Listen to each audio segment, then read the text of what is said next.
let me stay with jobs for a minute. Yeah. Because a question from one of our readers.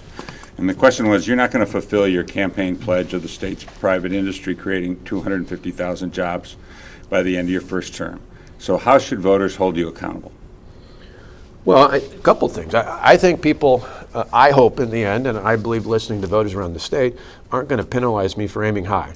Remember why we got here. It wasn't just an arbitrary number. We looked at the jobs that were lost in the 4 years before I was governor, when Jim Doyle was the governor, which invoked policies that my opponent has said in the past she supports entirely. This state lost 133,000 jobs. We lost 27,000 businesses. We were ranked in the bottom 10, at least according to one publication, in terms of places to do business in. And our statewide chamber at that time did a survey of employers that didn't really show much optimism for the future. 1 out of 10, 10% of all the employers surveyed in the state said we're heading in the right direction. So we inherited a huge jobs problem.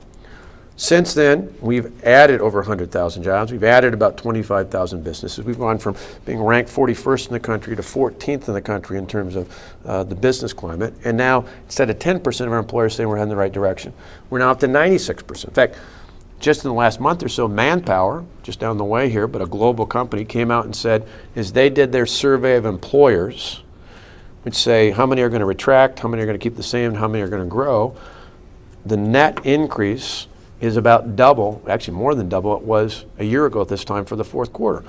You look at, there's no doubt, we've talked about this before at this editorial board, there's no doubt that the protest in the first year, followed by the first wave of recalls, followed by the second wave of recalls, left an incredible amount of uncertainty amongst employers in the state. That's the number one thing employers tell me they're concerned about is certainty. There was uncertainty in the state, and so we had a slow go to begin with. But I would challenge people to look at the last year. If you look at July over July numbers, year over year, we're third in the Midwest. If you look at August over August, we're about the same. We're at fourth. I would imagine September's numbers in the next week or so will be pretty similar out there.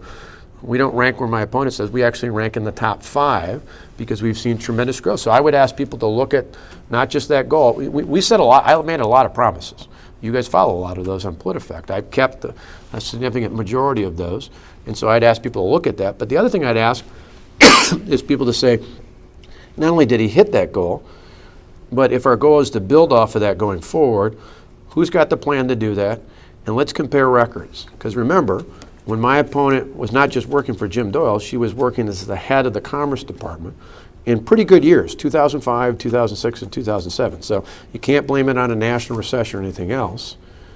This state had about half the number of jobs created, had a rate of growth that was below where we've been at the last 3 years. It was ranked 42nd in the country. So just using her numbers alone, you'd say, well, the track record's pretty clear. The policies she was involved with, that she said she supported entirely, didn't work even in better economic times. We've done better over the last 3 years, and I think over the next 4, we're going to do even better going forward. So would you establish some employment goals or metrics for your coming term?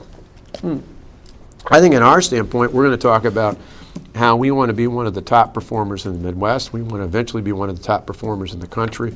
It's why we've highlighted the sentiments of employers, and now we want to make sure the jobs over the next few years match up with our growth from going in the bottom 10 to the top 15, and eventually we'd like to be in the top 10, not only in terms of the perception of employers when they're surveyed, but ultimately in terms of job growth.